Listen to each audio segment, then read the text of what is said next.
Hello friends, आज हम शुरू करेंगे प्रश्नावली 1.1 कक्षा 10 की। चलिए शुरू करते हैं। पहला क्वेश्चन क्या है आपका, निम्नलिखित संख्याओं का एचसीएफ ज्ञात करने के लिए यूक्लिड विभाजन एल्गोरिथम का प्रयोग कीजिए। चलिए करते हैं हम पहला सवाल। 135 और 225 का हमें एचसीएफ निकालना है। तो स्टार्ट करते हैं। पहला क्वेश्चन, पहले का पहला क्या दिया हमें, 135 और 225। पहला स्टेप हमारा क्या होना चाहिए, सबसे पहला चरण होना चाहिए, हमें इसमें से पता करना है कि कौन हमारा बड़ा संख्या है, कौन हमारा छोटी संख्या है। तो 225 हमारी बड़ी संख्या है, 135 हमारी छोटी संख्या है। अब यूक्लिड विभाजन प्रमेय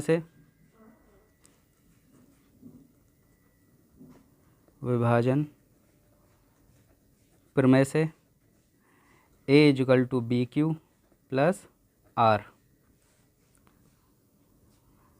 तो a हमारा क्या हो जाएगा, 225 हो जाएगा, b हमारा 135 हो जाएगा।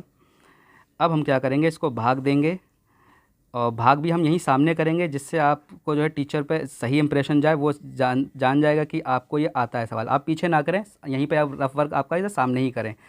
अब देखिए, भाग देने का बड़ी संख्याओं का एक नियम होता है। हम यहाँ पे पहले ये 2 स्टेप देख लेते हैं, या 13 दूनी 26 अगर करेंगे तो ये ज़्यादा निकल जाएगा, इसलिए हम सिर्फ एक बार ले जाएंगे, इसको एक बार ले जाएंगे तो ये 135 ही हो जाएगा। यहाँ पे घटाने पे हमारा जो है जो शेषफल है वो 90 बचेगा। अतः एक बार ले जाने पे यहाँ पर हमारा शेषफल क्या बचा, 90 बचा, जो कि अभी भी हमारा शेषफल क्या है, 0 के बराबर नहीं है। चरण 1 हमारा कंप्लीट हुआ। अब हम जब तक कि हम करते रहेंगे जब तक कि हमारा शेषफल 0 ना आ जाए। अब हम चरण 2 करेंगे। चरण 2 में 135 आपका यहाँ आ जाएगा और 90 आपका यहाँ आ जाएगा। अब हम फिर क्या करेंगे, 90 को जो है 135 को 90 से भाग देंगे, तो एक ही बार जाएगा यहाँ पे 90, और आपका शेषफल बचेगा आपका 45। तो 90 को जब हमने 135 को भाग दिया एक बार 90 से, तो हमारा शेषफल क्या बचा, 45, जो कि अभी भी हमारा जो क्या है, 0 के बराबर नहीं है, यानी हमारा शेषफल क्या है, 0 के बराबर नहीं है। इसलिए हम चरण 3 करेंगे और जब तक करते रहेंगे जब तक कि हमारा शेषफल पूरी तरह से 0 ना हो जाए। अब हम करेंगे 45 से भाग देंगे 90 को। तो 90 को जब हमने 45 से भाग दिया तो ये 2 बार चला जाएगा 90, और हमारा शेषफल क्या हो जाएगा, 0।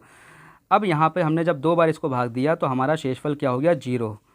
तो आर हमारा क्या हो गया, 0 के बराबर हो गया। इसलिए 135 और 225 का जो एचसीएफ है वो हमारा इस वाला, ये जो आपका जो आर 0 से पहले वाला जो ये शेषफल है ये हो जाता है यानी 45 हमारा क्या हो जाएगा, इसका एचसीएफ हो जाएगा। इस तरह से हमारा पहला क्वेश्चन कंप्लीट हुआ। सॉरी फॉर जो है आपको यहाँ पे नीचे दिखा नहीं होगा, मैं ये थोड़ा सा ऊपर कर देता हूँ जिससे आपको दिख जाए इसका आंसर। चलिए अब स्टार्ट करते हैं हम दूसरा क्वेश्चन। दूसरा क्वेश्चन क्या है, 196 यानी 196 और 38,220 है। ये बहुत ही मोस्ट इम्पोर्टेंट क्वेश्चन है, इसलिए बड़ा ध्यान से इसको समझिएगा। और क्योंकि मैंने इसलिए इसको कहा कि ये एक ही चरण में कंप्लीट होगा। देखिएगा अभी मैं आपको जो ये करके दिखाऊंगा, इसमें से पहले देखते हैं कौन हमारी संख्या बड़ी है। तो हमें पता चलता है ये वाली संख्या हमारी बड़ी है 196 से। अतः यूक्लिड विभाजन प्रमेय से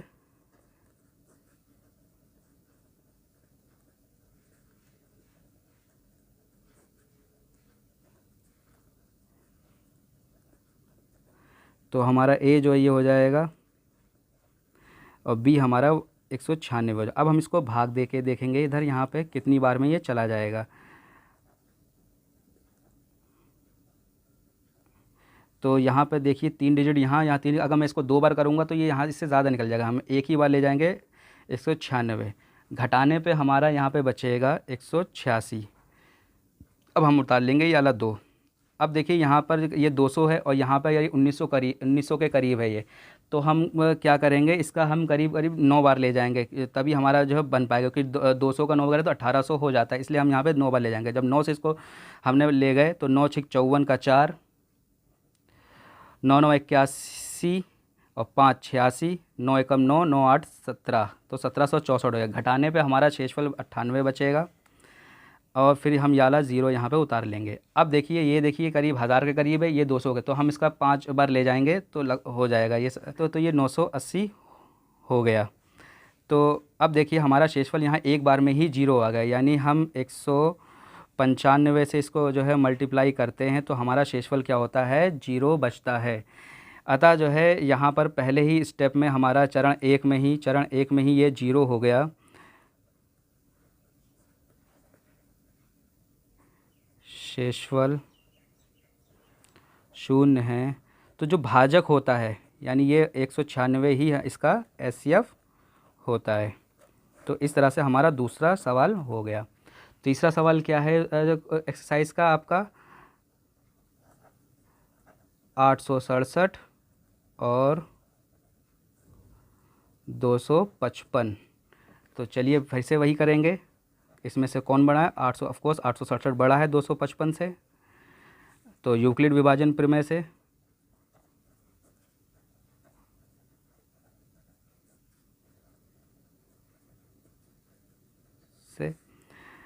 867 आपको यहाँ लिखा जाएगा, 255 आपसे यहाँ लिखा जाएगा। अब हम इसको क्या करेंगे, भाग दे के देखेंगे। 867 को 255 से भाग देंगे।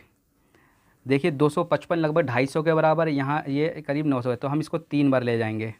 जब 3 बार इसको ले गए तो ये जो है आपका क्या हो जाएगा, 3 पंजे 15, 3 पंजे 15 एक 16 और 3 दूनी 6 एक 7, यानी 765 होगा। घटाने पे हमारा जो वो बचेगा शेषफल, वो 102 बचेगा। यानी हम इसको जब 3 बार ले गए तो हमारा शेषफल क्या हुआ, 102 बचा, जो कि अभी भी जो है जीरो के बराबर नहीं है। तो ये चरण एक हो गया हमारा। अब हम चरण दो करेंगे। चरण दो हमारा क्या होगा, 255 आपका यहाँ आ जाएगा और 102 आपका यहाँ आ जाएगा। अब हम इसको फिर से भाग देंगे। अब हम 255 को भाग देंगे यहाँ पे, तो ये हम 2 बार ले जाएंगे, 3 बार नहीं ले जा सकते। 2 दूनी 4, 0, 2 एकम 2, घटाने पे हमारा क्या बचा, 51। यानी जब हम इसको 2 बार ले गए तो हमारा शेषफल क्या बचा, 51 बचा। यानी अभी भी हमारा शेषफल क्या है, जीरो के बराबर नहीं है, इसलिए हम चरण 3 अब करेंगे। इस बार क्या है, हमारा 102 यहाँ आ जाएगा और 51 आपका यहाँ आ जाएगा। अब 51 से हम जो है क्या करेंगे, 102 को भाग देंगे। 51 से 102 को भाग देंगे तो ये 2 बार चला जाएगा, 2 एकम 2, 2 पंजे 10। तो अब हमारा जो शेषफल है वो जीरो आ गया घटाने पे। यानी जब हम इसको 2 बार ले गए तो हमारा शेषफल क्या हो गया, जीरो, यानी आर हमारा जीरो हो गया। अतः जो है 867 255 का HCF हमारा क्या हो जाएगा, इससे पहले वाला, जीरो से पहले वाला जो स्टेप होता है वही आपका जो है इसका HCF होता है, यानी 51 जो इसका भाजक होता है। तो ये आपका आंसर होगा। इस तरह से हमारे ये पहले सवाल के तीनों जो पॉइंट कंप्लीट हो गए। अब हम अगले क्वेश्चन पे चलते हैं। ये शुरू करते हैं अपना हम दूसरा प्रश्न। दर्शाइए कि कोई भी धनात्मक विषम पूर्णांक 6q+1 या 6q+3 या 6q+5 के रूप में होता है जहाँ q कोई एक पूर्णांक है। तो चलिए शुरू करते हैं। सबसे पहले हम क्या करेंगे, हम कहेंगे माना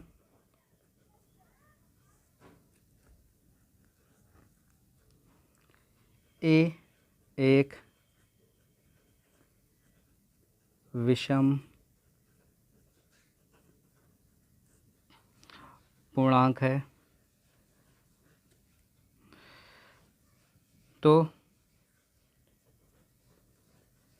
यूक्लिड विभाजन प्रमेय से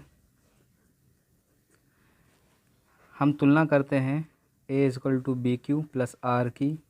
किसी भी एक जो जितने भी आपके ये सवाल में दिए हैं 6q+1, 6q+3, 6q+4, आप एक चीज़ देखेंगे कि आपका रिमाइंडर तो चेंज हो रहा है लेकिन आपका जो b है वो चेंज नहीं हो रहा है। इससे हमें पता चलता है जो हमारा b है वो 6 है।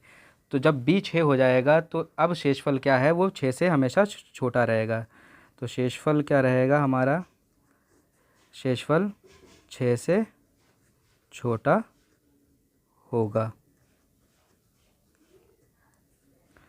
तो r हमारा क्या हो जाएगा, 0, 1, 2, 3, 4 और 5। क्यों हो जाएगा, क्योंकि r हमेशा जो है b से छोटा होता है और 0 के बराबर या 0 से बड़ा होता है। तो ये वाली बात हमें याद रखनी होगी इस सवाल के लिए। अब हम अपने जो है सारे केस करते हैं, किस फॉर्म में ला के, यूक्लिड विभाजन प्रमेय के फॉर्म में ला के जो है सारे केस की स्टडी करेंगे और हम अपना सवाल पूरा करेंगे। तो चलिए केस 1 हमारा क्या हो जाएगा, यानी केस 1 क्या हो जाएगा, जब r बराबर हमारा क्या हो 0 हो तब a हमारा क्या हो जाएगा 6q हो जाएगा, जहाँ q कोई भी पूर्णांक हो तो उसे 6 से गुणा करने पर सम संख्या ही हमेशा प्राप्त होगी, सम संख्या बन जाती है या प्राप्त होती है। क्योंकि देखिए कोई भी अगर सम संख्या का जो है गुणा यानी सम संख्या गुणा किसी भी संख्या से अगर चाहे वो आप जो है विषम संख्या से करो चाहे तो हमेशा ही क्या आता है, सम आता है। इसलिए ये वाला जो है हमारी कंडीशन नहीं होगी। अब हम चलते हैं केस 2 पे अपने। केस 2 में जब क्या होगा, r बराबर हमारा क्या हो 1 हो तब हमारा a क्या हो जाएगा 6q + 1 हो जाएगा। अच्छा देखिए ये हमारा सम था और ये क्या है हमारा विषम है। तो जब भी हम कोई सम में विषम जोड़ते हैं तो हमारा जो है रिज़ल्ट यानी आंसर जो होता है वो विषम ही होता है। इसलिए हमारा केस 2 को हम इसको इक्वेशन 1 डाल लेंगे। अब हम अपना केस 3 पे चलते हैं। जब r बराबर 2, ये तब तक करते हैं जब तक कि r के हम सारे मान ना रख दें। तो r बराबर जब हमारा जो है 2 होगा तब हमारा a क्या हो जाएगा 6q + 2 जो कि एक सम है, तो हम इसको छोड़ देंगे। अब हम चलते हैं अपना केस 4 की ओर। जब हमारा r बराबर क्या हो जाए 3 हो जाए तब हमारा a क्या हो जाएगा 6q + 3 जो कि एक विषम आएगा, क्योंकि सम में कुछ आप विषम जोड़ेंगे वो विषम हो गए। इसको हम इक्वेशन 2 मान लेते हैं। अब हम चलते हैं अपने केस 5वें की ओर।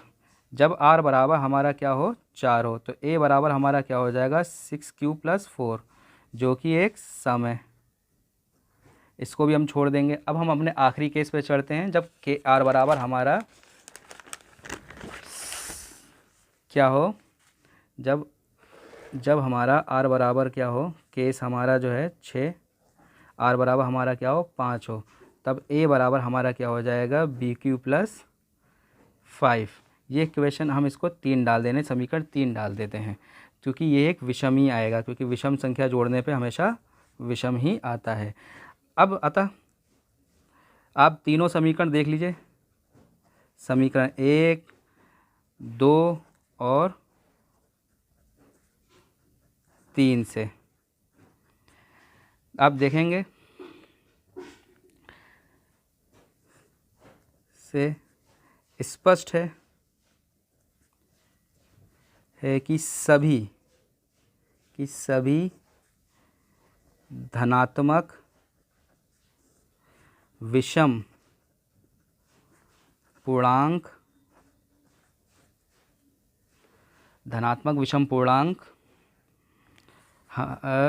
6q + 1, 6q + 3, 6q + 5 के रूप में होता है। इससे हमारा जो है सवाल जो था वो कंप्लीट हो गया। जो अगर आपको मेरे सवाल कराए हुए समझ में आते हैं तो प्लीज़ चैनल को सब्सक्राइब करें, लाइक करें और मुझे बताएं, कमेंट करें कि क्या मेरी कहाँ पे कमी है, तो मैं उसको पूरी करूँगा जो है। Thank you.